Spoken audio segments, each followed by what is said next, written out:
Okay, let's dive right in. You've got the world champion, Garry Kasparov, playing white.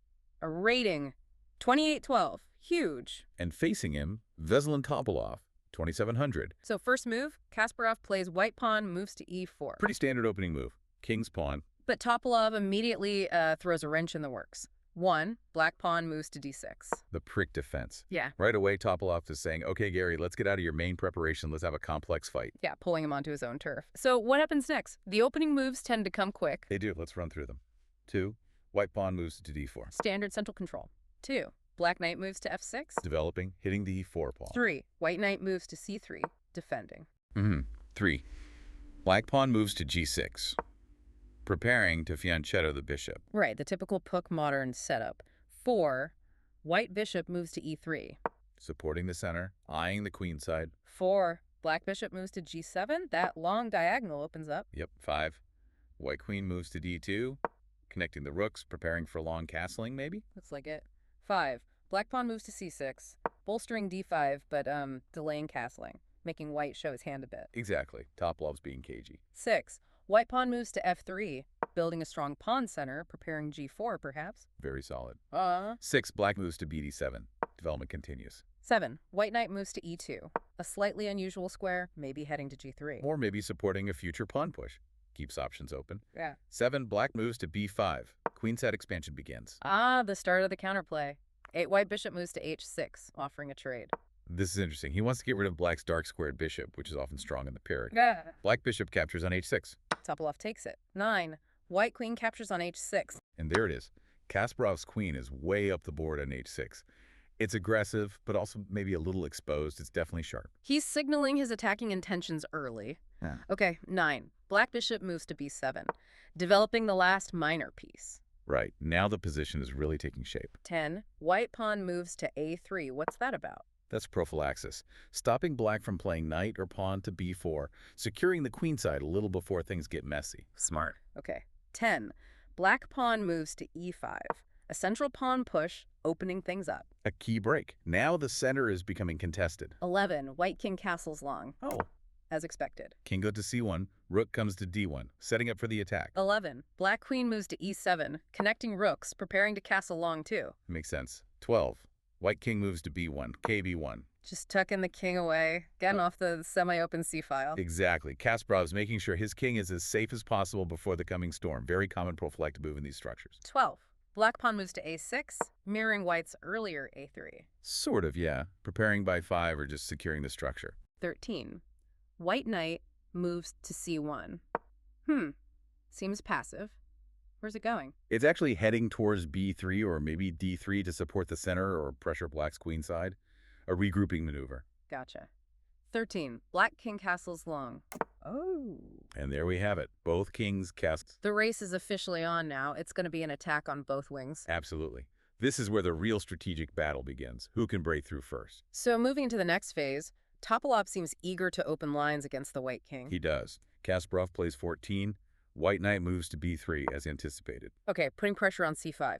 14, Sure. black pawn captures on d4. Wow, xd4. Topalov strikes first in the center. He's opening the e-file, opening diagonals. It's a bold decision. He thinks he can handle the complications. Seems risky, but maybe necessary.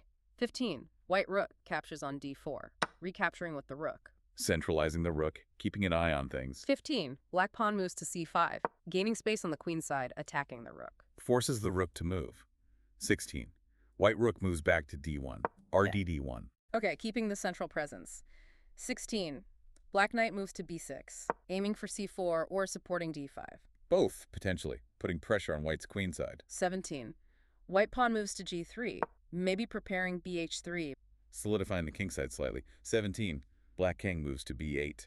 Getting the king off the c-file, similar to Kasparov's kb1 earlier. Sensible. Very sensible. Safety first, especially with the position opening up. 18, white knight moves to a5, attacking the knight on b7. No, the bishop on b7. I'm sorry, the bishop is on b7.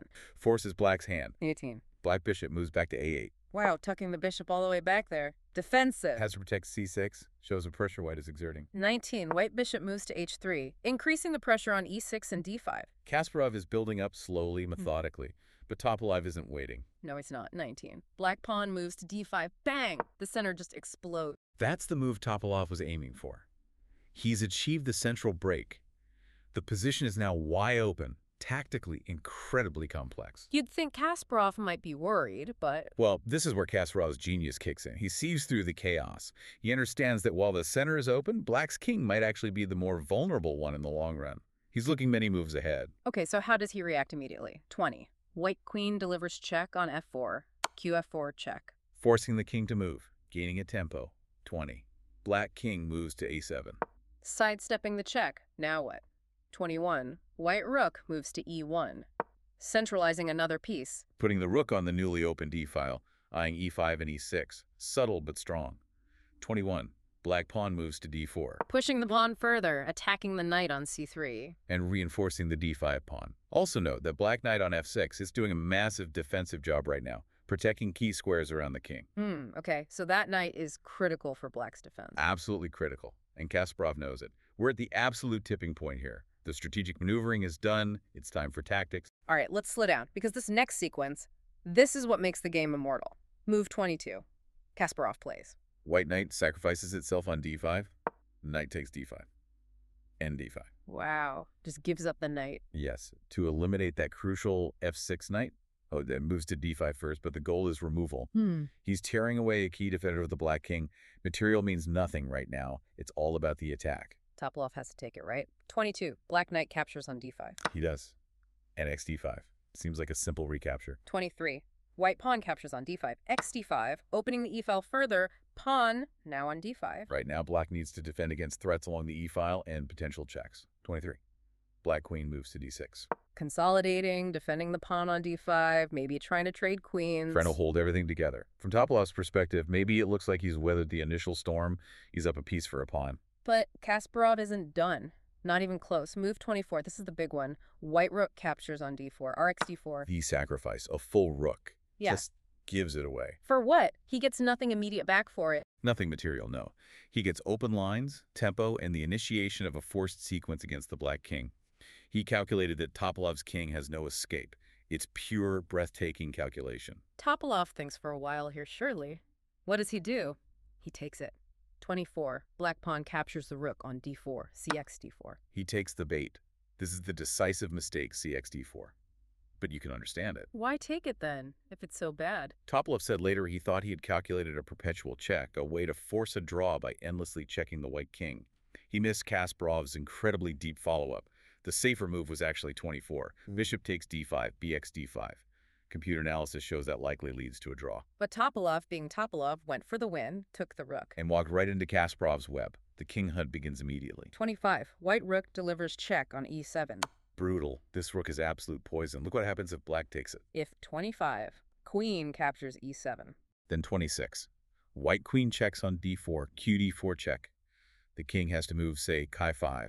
Then white plays bishop to c4 check, king b6, knight c6 check, king a5. Leads to mate very quickly. Kasparov saw all of this. Incredible. So black cannot take the rook, the king must run. Exactly. Topalov has to flee. 25. Black king moves to b6. Stepping out. 26. White queen delivers check on d4, qd4 check, another check, forcing the king further out. Driving the king forward. 26. Black king captures the knight on a5. Look at that. The black king is on a5. It's captured a piece, but it's so far from safety. It's like it's taking a walk in enemy territory. It's an absolutely bizarre sight. World Championship game, and the king is leading the charge into the opponent's camp. Unbelievable exposure. And Kasparov keeps pushing. 27. White pawn delivers check on b4, b4 check. Even the pawns are joining the hunt. Chasing the king further up the board. Where can it possibly go? Nowhere safe. 27. Black king moves to a4. Deeper and deeper into the white position. This is surreal. 28. White queen moves to c3. qc3. Not a check, but threatening mate on b3, or a check on a1 maybe. It cuts off escape squares and prepares further checks. Black needs to grab material to compensate or try to defend. 28. Black queen captures on d5. qxd5. Black gets a pawn back, trying to fight back. It's the only way. He has to try and create counter threats. Note that if he played 28, bishop takes d5 instead. White has 29. King moves to b2, kb2 with unstoppable mate threats. So grabbing with the queen was forced. Okay, so black is hanging on by a thread. Now comes Kasparov's move. 29. White rook moves to a7, raise 7. Oh, this is just beautiful. Sublime. It's not a check. It's not an immediate capture. It's a quiet positional killer. What makes it so deadly? It completely seals the A file. The black king, currently on A4, now has absolutely no way back to the safety of the 8th rank. It's permanently trapped on the top half of the board. Topalov apparently missed the full impact of this silent move in his calculations. It's pure geometry. Wow, a quiet move in the middle of all this tactical chaos. So the king is trapped. What does black do? Tries to block. 29. Black bishop moves to B7. BD7. Interposing. But white just takes it. 30. White rook captures on B7. RX B7. Material's getting closer, but the king's situation is dire. 30. Black queen moves to C4. QC4. The only move. Trying to block the C-file, maybe offer a queen trade. It's the only real defensive try, yes. But Kasparov ignores it. He's got bigger fish to fry. 31. White queen captures on S6. QXF6. Grabbing another piece. Okay, white is winning material back now. Black's king is still out in the cold. What's Topalov's response? 31. Black king captures the pawn on A3. Case A3. Greedy. And probably the final mistake. Taking that pawn just lures the king even further away. There was maybe a last tricky chance with 31. Rook to D1 check, RD1 plus A, but taking the pawn seals his fate. The king is now on A3. Kasparov continues the hunt. 32. White queen delivers check on A6. QX6 check. Driving the king toward the center now. 32. Black king captures the pawn on B4. Takes B4. Keeps taking pawns. King now on B4. Kasparov sets another brilliant trap. 33. White pawn delivers check on C3. C3 check. A pawn check. Giving up a pawn. Yes. Another positional sacrifice. It forces the black king onto the C3 square, dragging it right into the center of the board where it will be fatally exposed. Just beautiful coordination. Amazing. 33. Black king captures the pawn on C3. Keck C3. Forced. Now the king is on C3. Over to attack from all sides. 34. White queen delivers check on A1. Key 1 check. Hitting the king from behind. Where does it go? 34. Black king moves to D2. KD2. If the king went back to B4, white had 35. Queen to B2 check, QB2 plus roar, which skewers the king and queen, winning the queen immediately, so KD2 is forced. The king is being herded like livestock. 35. White queen delivers check on B2. QB2 check. Another check. 35. Black king moves to D1. KD1. The king is now on D1. It's traveled from C8 all the way down to D1. Incredible journey. And now, the culmination. The move that Kasparov must have foreseen way back when he sacrificed the rook. The final, quiet, devastating blow. 36. White bishop moves to F1. Bishop to F1. Moving back to the first rank. What does that do? It's absolutely crushing. It looks so passive, but it's the final nail. It does two things. It defends the E2 square, cutting off the king's last escape route, and it prepares a deadly discovered attack or checkmate. It controls C4 and threatens ideas like QC2 plus, followed by RD1 check, and the silence of the move is what makes it so stunning. So if black takes the bishop, 36. QXF. Then 37. QC2 check, king E1, 38. RD1 check leads to mate. It's completely over. The coordination of white's pieces is perfect. Unbelievable. So Topalov sees the writing on the wall. What does he play? 36. Black rook moves to D2. RG2. A desperate block. Trying to shield the king, maybe create some counterplay. But Kasparov has one last tactical shot. And it's another sacrifice. 37. White rook moves to D7. 47. His second rook sacrifice. Absolutely cold-blooded. He sacrifices the exchange to eliminate the last defender. Topalov has no choice. 37. Black rook captures on D7. RX C7. Forced. 38. White bishop captures the queen on C4. BX C4. There goes the queen. 38. Black pawn captures the bishop on C4. BX C4. Black gets the bishop back. 39. White queen captures the rook on H8. QX H8. Kasparov scoops up the rook. How's the material count now? It's actually about equal. But material is completely irrelevant here. Black's king is totally lost, stranded on D1. The rest is just cleanup, then? Pretty much. The technique to win from here is straightforward for a player like Kasparov. Let's see the final moves. 39. Black rook moves to D3. 40. White queen moves to A8. Q8, cutting off the king. Black pawn moves to C3. A desperate pawn push. 41. White queen delivers check on A4. Q4 check. 41. Black king moves to E1. Key 1. Hiding in the corner. 42. White pawn moves to F4, pushing the pawn. 42. Black pawn moves to F5. Blocking. 43. White king moves to C1. KC1, bringing the king up to help. 43. Black rook moves to D2. RD2. Still trying. Why resign now? The white queen stops the black c-pawn. The black king is trapped on the back rank. White will simply bring his king up, push his pawns, and black can do nothing to stop mate or massive material loss. It's completely hopeless. Wow, what a game. 44 moves of just relentless pressure and calculation. And sacrifice.